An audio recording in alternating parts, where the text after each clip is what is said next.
Ooh, I used to do this thing when I was like trying to lose weight, but I knew I was gaining muscle.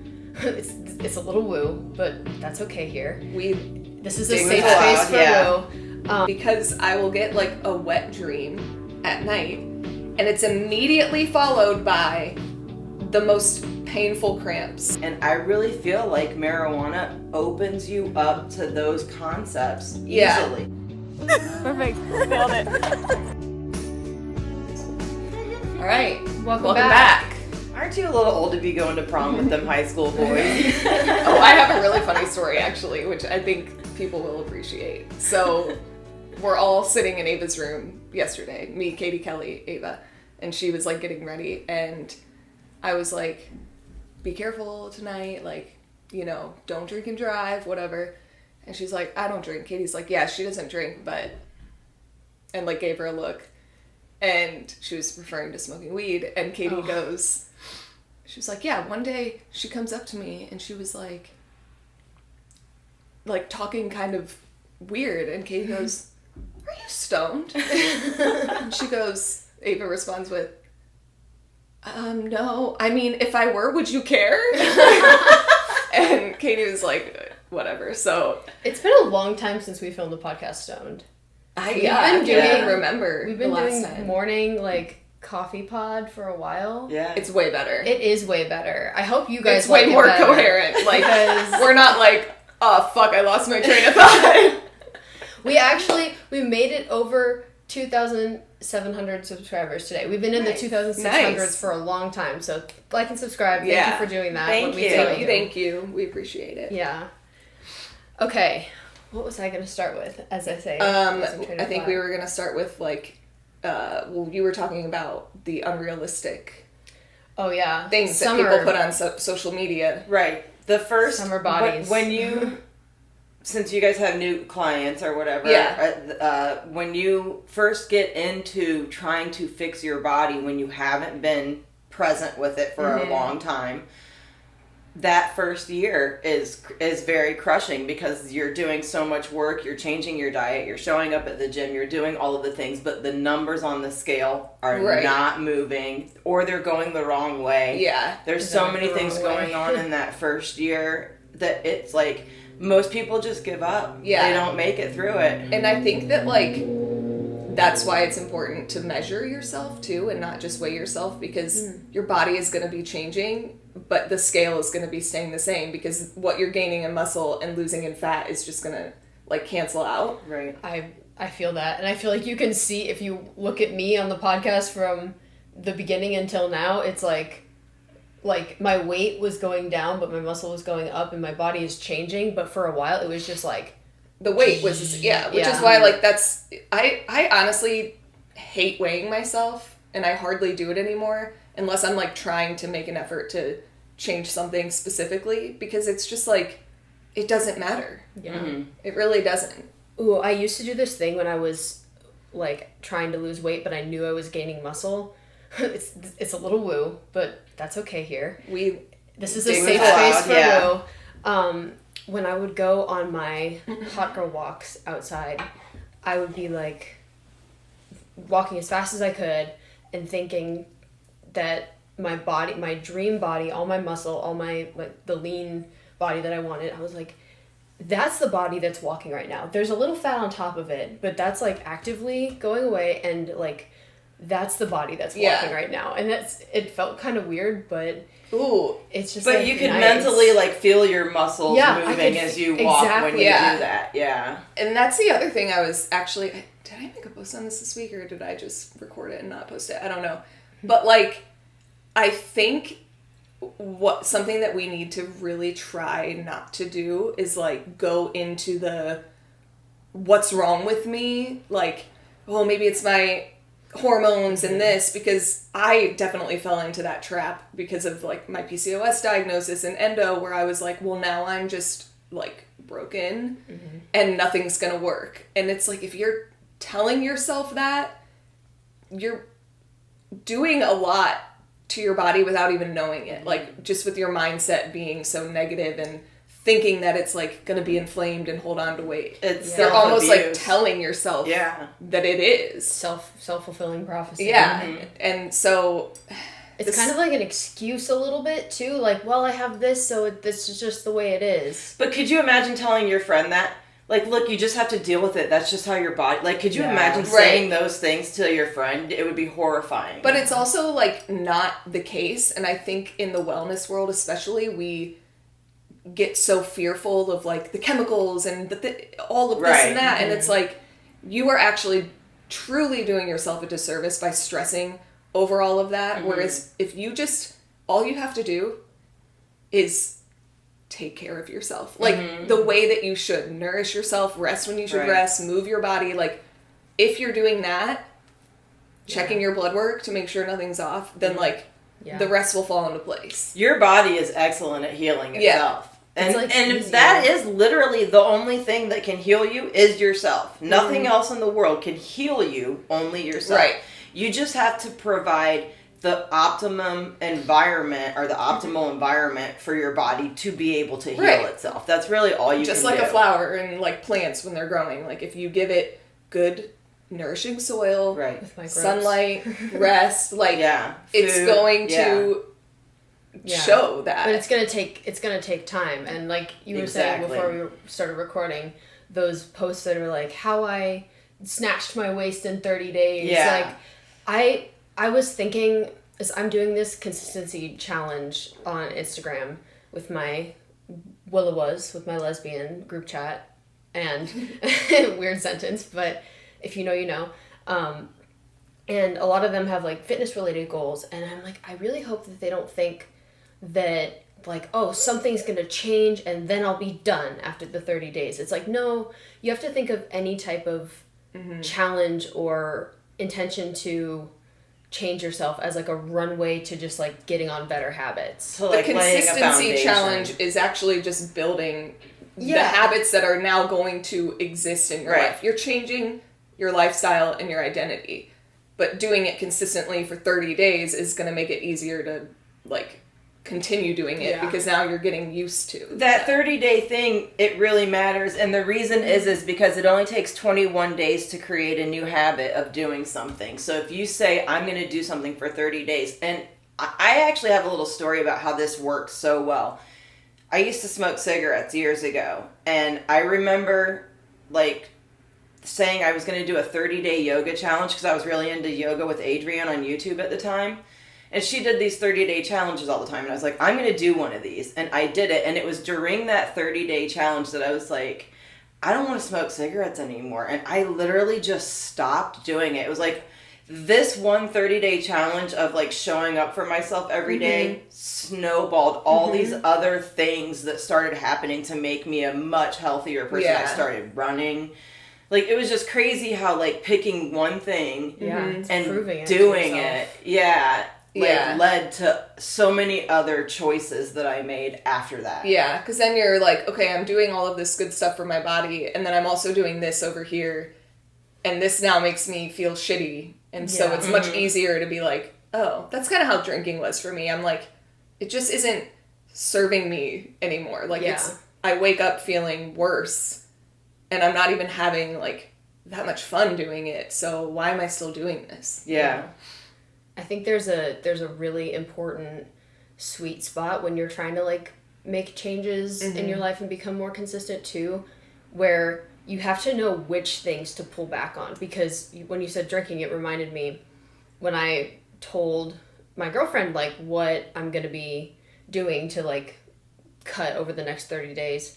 She was like, oh, then maybe we should only have a drink like one weekend night, because we usually like go out with her friends or go out with my family. Like, we've been socializing a lot lately on the weekends, or my sister, or she has a lot of friends, shockingly. But I was like, I think I'd rather pull back in other areas than like be like, no, I don't want to have a drink when I'm out with my friends. Yeah, because it doesn't affect me that negatively, and like that's not the thing that I want to pull back and on. That's how I look at like smoking weed. I'm like, that's something that like I maybe eventually should probably not do, but right now it's not I'm not like, oh, that's fucking my life up. It's actually doing quite the opposite, because sometimes I'm so like high strung that I really just need something to take my mind out of that like obsessive state. And right now marijuana is doing that for me. And I mean,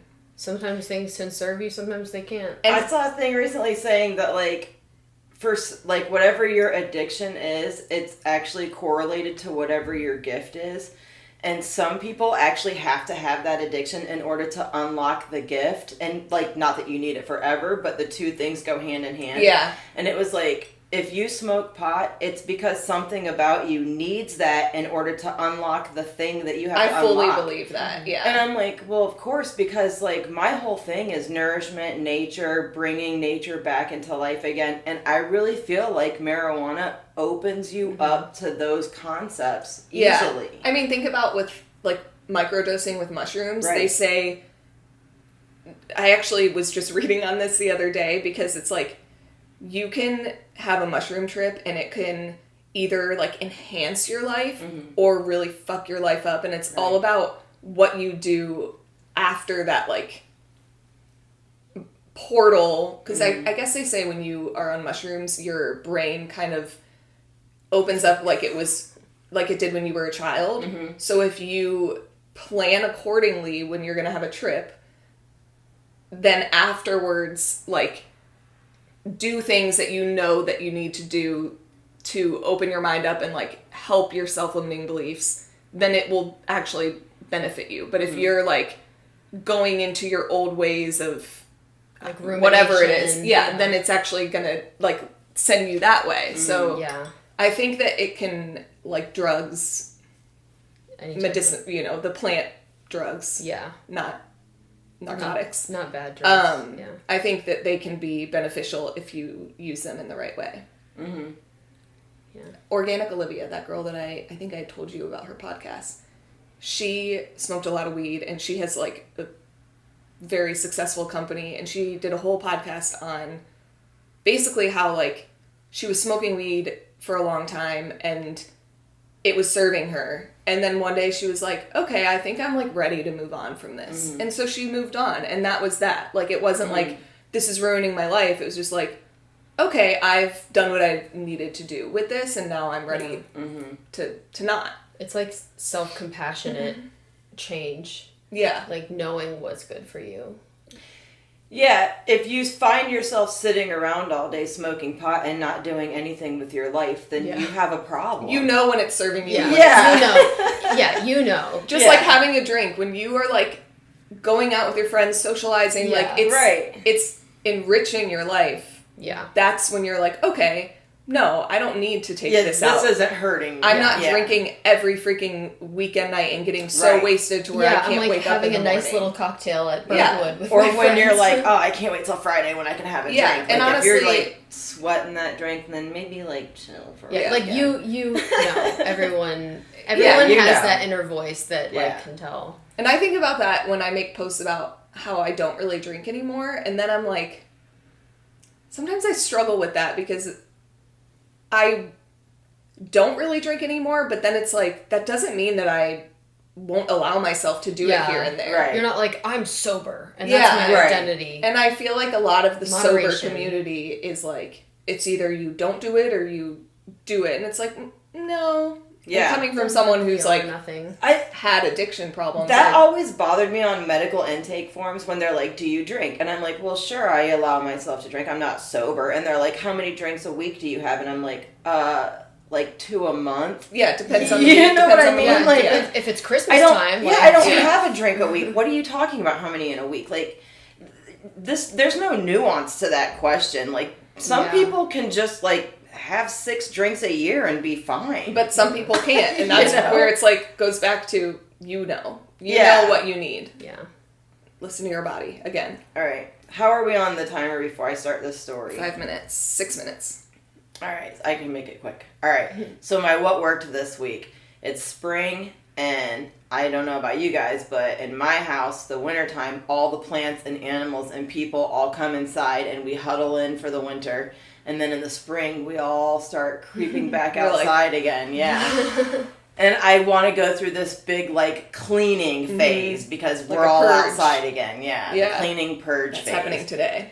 And I've been in that phase lately, and cleaning up your own mess always sucks. I feel like I did this to myself. Yeah, especially like big tasks like the basement, which is what I'm tackling today and stuff like that, where you're like, oh, I just don't want to do it. So here was my little workaround that I came up with. Oh, I can't wait to hear this because it will benefit me today. So I pretend that I don't own a home. I've never owned a home, and I just inherited a home, and all I have to do is clean it up and make it my own. Okay. And now I'm not cleaning up my own mess. I'm just clearing out somebody else's stuff, and it makes it so much easier to throw away your stuff. Ooh, yeah. Because I'm like kind of in this headspace now where I'm like, well, what if I'm the person who passed away and now my nieces and nephews are cleaning out my house? Like, do I want to give this to someone to Yeah, what's the deal mess with? I'm going to leave behind for someone? So I'm like really cleaning house. Yeah, cleaning it up. I went over to... It's like, it feels so good though. Yeah. I went over to a friend's last night after I ate dinner, and I was like, they were cleaning out their garage, and maybe some hoarding tendencies in this one. And I was like, last time you cleaned out your garage, I remember this being here. Like, why are you keeping it? Yeah. What if you need it though? And I'm like, honestly, do you think you're going to use this in the next year? It's hard to let stuff go sometimes. It is. And I think that there's, like, of course some things have sentimental meaning, but if it's, like, something that you're just not throwing away because you feel bad because you maybe spent money on it, just get fucking rid of it. Yeah. Just get rid of it. Sunk cost fallacy. The money's gone. Like, if you want to sell something, I don't know. That's totally. your prerogative. But if it's going to be more of a hassle to sell it and you're only going to get $10... Then just put it on the curb and let somebody take it. Exactly. Yeah. And now's the time to do that because a bunch of cities have like the free pickup. Both trash season. And the trucks are always driving around our neighborhood and they're picking anything that like of value to them and everything else just gets tossed. Yeah. And then maybe think twice the next time you go to buy something that you might not need. Yeah. Yeah. Round two. That's what she said. Mostly it is that's what she said, I'm sure. Yeah. Okay. I made a video. Whoa, my throat just made a weird sound. That water was like... I just made a video about this topic for my YouTube channel, and I wanted to talk about it on here because I think it is very relevant, especially with Claude. Claude is coming out right now. Yeah. Not coming out, but like... It's kind of the new ChatGPT. Yeah. And people are like, oh my god, agentic AI is actually a thing we can use, and it can do things, it can climb around inside your computer and do stuff while you're actively not using your computer. And at work, we're not allowed to use it. And it's like really hindering me because I know how much data privacy. Oh. Yeah. Data privacy. Is that even a thing? Yeah, no, like, they all know everyone knows everything. I know. The data people. But anyway, for people who are not using it for work purposes and data stuff, a lot of people use it for personal use and creative use and like ideating for, I know we use it a lot for ideating for like our business and for our social media stuff. Brain dumping, yeah. Yeah. And I was using it the other day, and I was like, tell me something that you think I need to know. And it was like, you are not short on ideas. That's for damn sure. But I think you might be a little short on action. And I was like, don't tell me that. Story of my life. But it got me thinking, like, all this talk of AI is going to replace us, like, there's not going to be any jobs. AI can never be the one to, like, do the creative thing. Right. And AI also can't be the one to, like, journal your thoughts out of your head for you. Yeah, you can, like, brain dump and stuff, but, like, organizing your own thoughts, I don't know, it's just... Yeah, no, I hear you. I think people are like, it's going to take over, but when you're using it consistently, you realize that there are a lot of things that it's not capable of doing. Yeah. And so it's just like finding a way to coexist with it and use it in a helpful way. And not expect it to, like, make your dreams happen for you.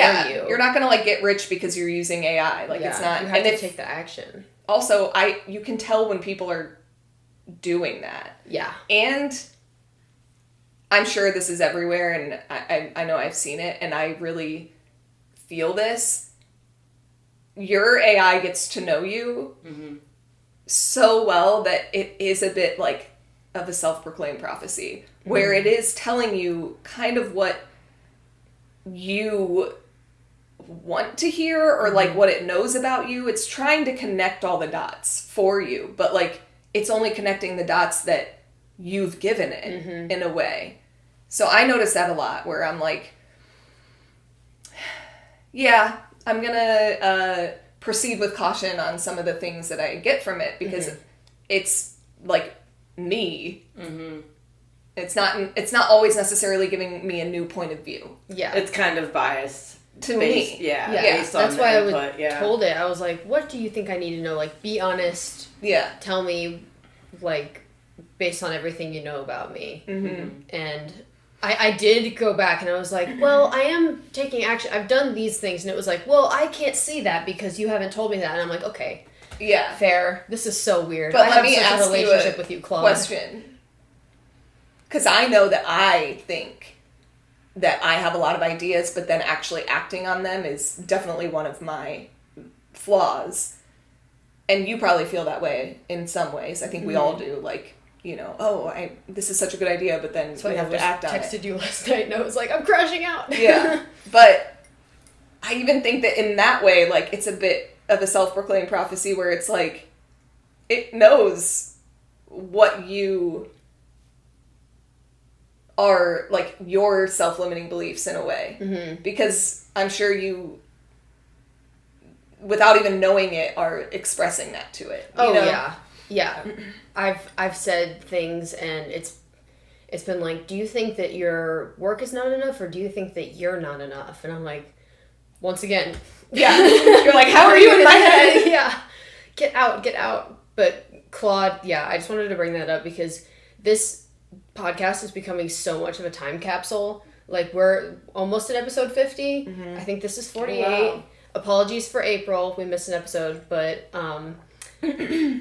I can't believe how much has changed even in the world of tech. Yeah, that's true. Started because AI was just kind of like becoming like big. It wasn't as ubiquitous as it is now. Like, not everyone I even knew think it was a thing. It's super, to us it seems ubiquitous because we use it, but there's people out in the world that like don't even know what it is, I think, or they like have heard about it but they don't use it. Because I know people like that are like, you know, they use it maybe here and there. I don't use it very often. I was just about to say, I saw a study that was like, well, my dad sent it to me, to be fair, but it was talking about the ages and versus perception of how much AI is going to influence the world and how and like whether it's good or bad. And not to generalize, but it was based on surveys, and it went from like it's going to influence it a lot in a good way to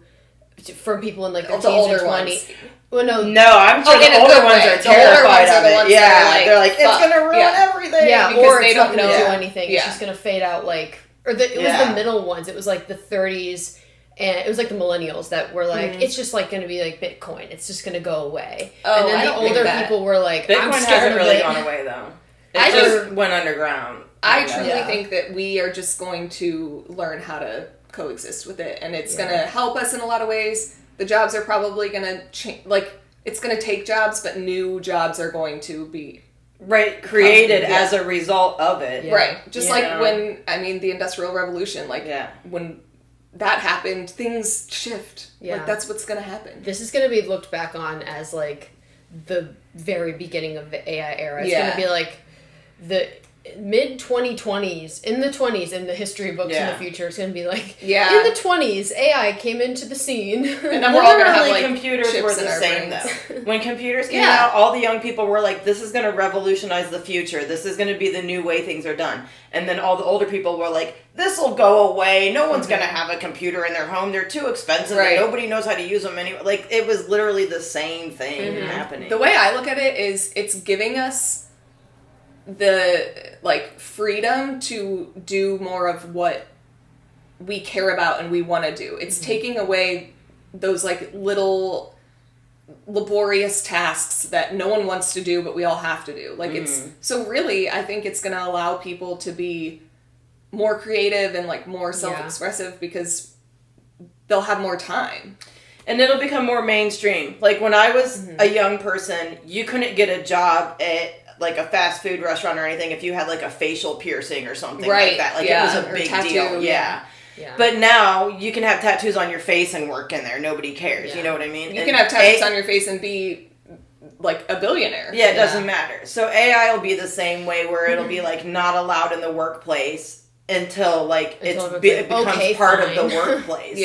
Like, it's like, well, it's everywhere. You can't eliminate it. So I've been watching a lot of woodworking videos lately because I'm like, I just love it, and I want to start doing it more. And this guy on YouTube that I really like, he is always talking about how these, like, curmudgeon old guys will hate on him for using, like, newer age tools that make things easier. And he's like, tools are created so that we can do our craft, like, better. This isn't, they weren't created to be like, oh, this is going to take away the, you know, craftsmanship of it. It's going to just help me do it better. It's just the evolution, bro. Calm down. Like, things evolve. You know?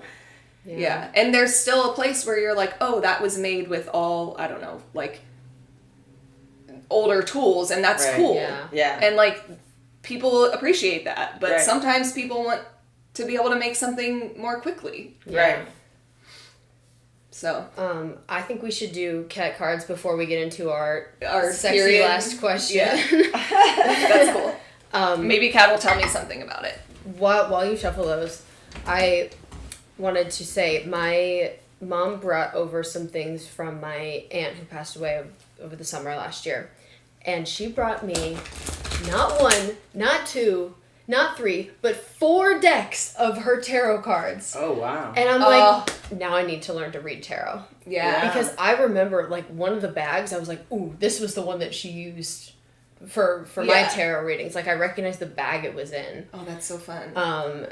And she also gave me a couple pendulums. Ooh. And, like, different pendulum books. Oh, that's cool. Carrie was such a G. Oh, yeah. She knew what was up, and she was like, nobody else is, like, tapped into this stuff, like, in this time in fucking Northeast Ohio and in D.C. where she lived. But she just, like, was her own person and didn't care that people probably judged her for being woo. But she was woo her whole life. I love it. Like, it's like, just be your authentic self, and if it works for you, then just roll with it. I'll learn tarot with you, because I had those tarot cards you got me for Christmas, and I never learned how to read tarot, so if I learned how to read them, that would be cool, because that's a really pretty deck. I just want to know, it's like the romantic era ones? I think so, yeah. It, like, looks like old...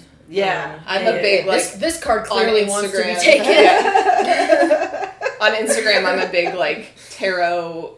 Like, you know, when it's, like, the messages. And some people can be like, oh, but it's like... I was meant to see this for some reason. It was only a For You page for a reason. Yeah. And I truly believe that. The Cards Against Humanity one that I saw. That was hilarious. When they were doing, like, okay, I have a really strong message coming in, and I'm, like, locked into watching it. I think the camera just died. Oh, that's not great. Yeah, it definitely did. Well, we've got this. We're going to use that. Okay. All right. Hi, guys. We're still rolling. I've been looking at that one this whole time. But but, yeah, she was like, this message is coming through for you, and I'm thinking you clocked immediately that it was Cards Against Humanity. Yeah. And she's like, okay, this one will reveal where you've been recently. And it was like, one of the stupid ones. Yeah. And then she was like, oh God, oh no, this is really telling me. It was fantastic. I got a good laugh out of it. I don't remember what the cards were. Oh. The last one was like one of the like up the butt ones. It was like, and this will seal your fate. Your fate is not good. Oh no. Okay. I love that. All right. 1, 2, 3. Oh, I knew mine was going to be in protection mode because it's you and Clover. That's really. I got this last time. The fates I drew last time. I got breathe. Yoga. Test out. I got a leg up. I've been getting a lot of I got chop wood. Is that what it is? Is it chop wood? Yeah, chop wood. I know the one you're talking about. I got that one, and then I got building blocks, and I'm like, this is just. They just all make so much sense to like the point I'm in my life. This a leg up is like literally a direct answer to a prayer I made. Oh. What? Because I was just like, just give me a fucking break right now on this thing. And I think that's Kat going, your break's coming.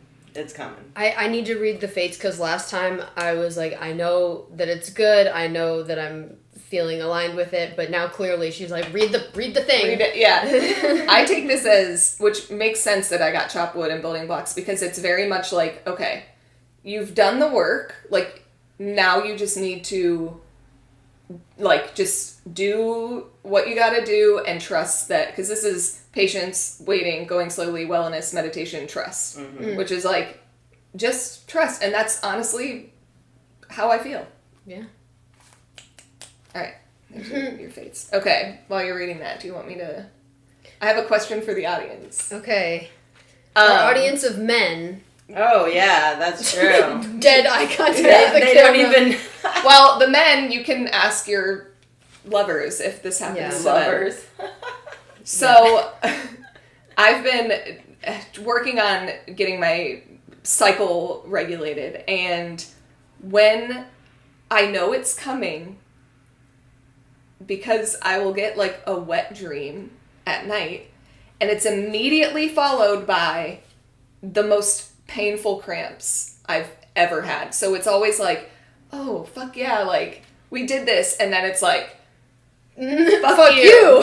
And I actually think it's my uterus, like, almost, like, getting ready. It's kind of like, maybe the contractions help with the pain. I don't know. Like, the blood flow helps with the pain. There's definitely something there, because I've had the dreams. I know the dreams that you're talking about. But also, sometimes just, like, the night before it happens, because for some reason, I always start in the middle of the night. Me too. Or first thing in the morning. It seems to be, for me, as well. Maybe that's because your body just relaxes enough for it to happen. I don't know. But the night before, sometimes, I will be, like, horny as fuck. Yeah. It's like, all the blood is going down there. New bit on the podcast. End with a sexy question. Or some type of, like, if you make it this far. So our question today is... Yeah. Do you have wet dreams if you're a female? Yeah. Because I don't think all females have them. No. Really? I don't think so. Yeah. And if you do, are they followed by your Aunt Flo? Is there a correlation? Two kinds of wet dreams. One's where you actually get to orgasm, and one's where you can't fucking orgasm, but you're almost there, and then you I've had those before. Mine almost... And you're just like, no! Yeah. That's for sure happened. It's like you're in the middle of the dream, and then you wake up, like, prematurely, and you're like, damn it. You're like, where's my fucking vibrator? But yeah, my dream was really weird. Really weird. I was like... What do you think Kristen's dream was? Yeah. Leave it below in the comments. Like and subscribe. There? Yeah. Seriously. Okay. That was... I think we can wrap. Yeah. I think you paused it at that point. Oh, I did pause. I don't know where we are, but all right. That was good. Like and subscribe. Yay. Perfect. Nailed it.